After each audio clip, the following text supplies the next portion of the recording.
नमस्कार, मैं हूं अभिषेक त्यागी।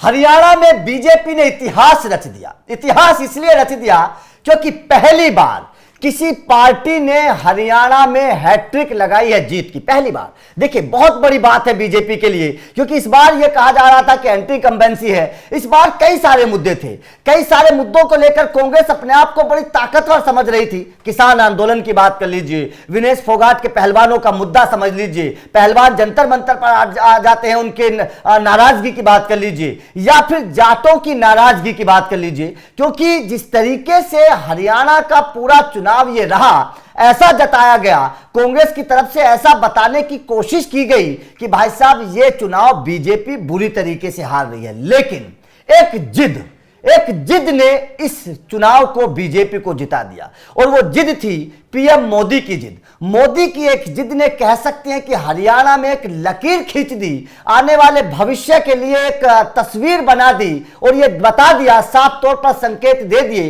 कि अगर दिल से कोई बात मानी जाए, ठानी जाए, किसी बात पर लगा जाए, तो उसमें कोई पीछे नहीं हटा सकता, उसमें आपको हार नहीं मिल सकती। मोदी की ये जिद भी इस बात के संकेत दे रही है कि हरियाणा में आने वाले भविष्य में चुनाव अब अलग तरीके से होंगे। अब जाट लैंड हरियाणा के तौर पर नहीं देखा जाएगा। अब हरियाणा में जाट बहुल सीएम नहीं होगा। अब हरियाणा में जाटों की इस तरीके से, जब पहले जिस तरीके से छवि रहती थी कि अगर जाट होगा तो सीएम बनेगा, जाट एंटी जाट जो है वो सीएम, क्योंकि हरियाणा का इतिहास ऐसा रहा है कि एंटी जाट सीएम को हरियाणा एक्सेप्ट नहीं करता है। इसी की बात को लेकर अब मोदी की जो जिद है उसकी हम चर्चा करने वाले हैं, क्योंकि हरियाणा की यह जीत ऐतिहासिक है। तो जाहिर तौर पर हरियाणा की इस जीत के बाद मोदी के उस सौगंध की, या फिर कहें कि मोदी की उस जिद की चर्चा करनी बेहद जरूरी है, जिसने हरियाणा में बीजेपी को एक ऐतिहासिक जीत दिलाई है। चेतन मेरे साथ मौजूद है।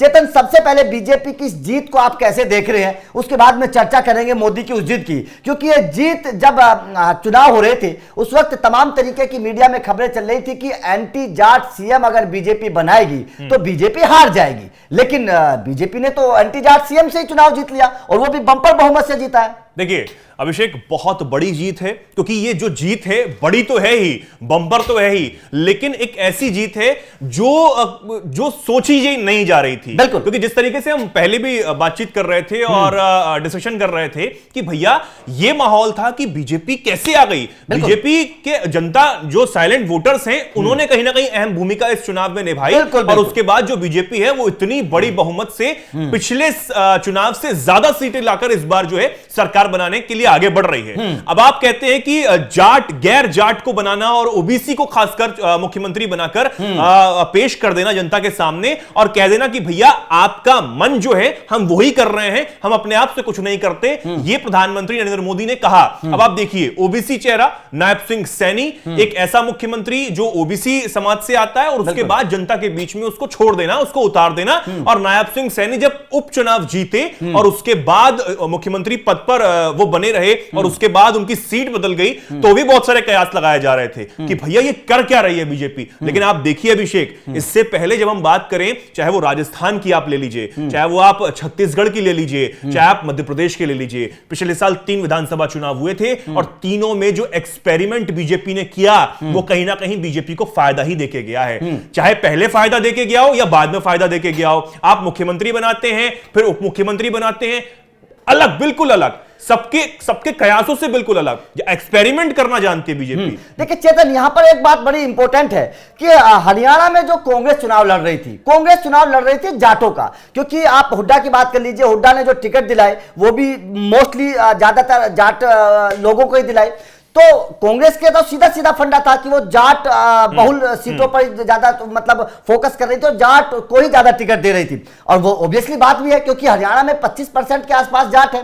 अब अगर आप ओबीसी की बात करेंगे या बाकी अदर कास्ट की बात करेंगे तो वो तो 10% से भी कम है। तो जाहिर तौर पर बीजेपी का जो दाव था ओबीसी चेहरे को सीएम के तौर पर प्रोजेक्ट करना, ये किसी रिस्क से कम नहीं था, ये बहुत बड़ा रिस्क था, एक बहुत बड़ा दाव खेला था बीजेपी। देखिए रिस्क तो था ही, लेकिन कहीं ना कहीं बीजेपी ने बीच में मुख्यमंत्री का चेहरा बदल के एक कहीं ना कहीं हवा जो है वो भापने का कोशिश कर ली थी। अब इसीलिए बीजेपी जानी जाती है कि वो एकदम से बहुत फैसले नहीं लेते हैं, पहले मंथन होता है, चिंतन होता है, फिर एक्सपेरिमेंट को ग्राउंड पर उतारा जाता है, हवा जो है वो भापी जाती है, यानी कि पूरा लंबा लंबा प्रोसेस है, उसके बाद नतीजे पर आप पहुंचते हैं। तो ये कहीं ना कहीं अच्छी स्ट्रेटेजी, एक अच्छे नेतृत्व का ही नतीजा है कि बीजेपी एक ओबीसी चेहरे को हरियाणा जैसी जगह पर लाकर और उसको जनता के बीच में, जनता के मन में बसाकर अब आगे के लिए निकल चुकी है कि भैया अब आगे के चुनाव हमें देखने हैं। तो एक बड़ी बात हो जाती है। आप जब हरियाणा में काम करते हो, हरियाणा में सिर्फ एक फैक्टर काम नहीं करता है, बहुत सारे फैक्टर एक साथ काम करते हैं। तो आपको अलग अलग फ्रंट्स पर सारी चीजों को एक साथ पैरेलल चलाकर रखना पड़ता है ताकि आप जाटों को भी देख सकें, आप दूसरे समाज को भी देख सकें और कोई भी आपसे नाराज ना हो। उसके बाद आपने टिकट बंटवारे में भी ठीक उसी तरह एक्सपेरिमेंट करने की कोशिश की और जो स्ट्रेटेजी है वो अपनाई। उसके बाद आपका नतीजा ये आपकी स्क्रीन पर निकलकर सामने आ ही रहा है। तो आप चाहे हरियाणा में ले लें, चाहे जम्मू कश्मीर में ले लें, हालांकि जम्मू कश्मीर में सरकार तो किसी और की बन रही है, लेकिन फिर भी बीजेपी को जो बढ़त, जो आंकड़ों में मिलती हुई नजर आ रही है, वो बहुत बड़ी बढ़त जो है।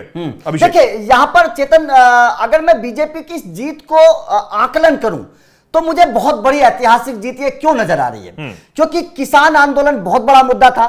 इस जीत से यह साफ हो चुका है कि किसानों के मन में बीजेपी के लिए कोई द्वेष नहीं है, कोई बीजेपी के लिए कोई गलत बात नहीं है। बीजेपी के साथ है किसान, बेशक कुछ भी हुआ हो, लेकिन किसानों के मन में कोई नाराजगी नहीं। इससे साफ हो चुका है, जो मैंडेट बीजेपी को मिला है, इस मैंडेट से साफ हो चुका है कि किसानों के मन में कुछ नहीं है। उसके बाद में एक सेना को लेकर लगातार अग्निवीर योजना को लेकर कांग्रेस उठा रही थी मुद्दा कि भैया अग्निवीर योजना तो गलत है, लेकिन इस मैंडेट से यह भी साफ हो चुका है कि उसको लेकर भी कोई मामला नहीं है। ठीक है, उसके बाद में कांग्रेस ये बोल रही थी कि भाई साहब हम तो जाट सीएम बनाएंगे, हम जाटों को प्राथमिकता देंगे क्योंकि हरियाणा में जाट जो हैं वो ज्यादा हैं, तो इसीलिए हम तो जाटों को सीएम बनाएंगे। लेकिन बीजेपी ने एंटी जाट सीएम का चेहरा सामने लाकर जो काउंटर अटैक किया है कांग्रेस पर, जो काउंटर अटैक किया है, कहीं ना कहीं कांग्रेस इसमें फंस गई है। क्योंकि जो काउंटर अटैक बीजेपी की जो रणनीति थी, जो निचला तबका, हरियाणा की मैं बात करूं, एंटी जाट जो तबका था, वो पूरा का पूरा तबका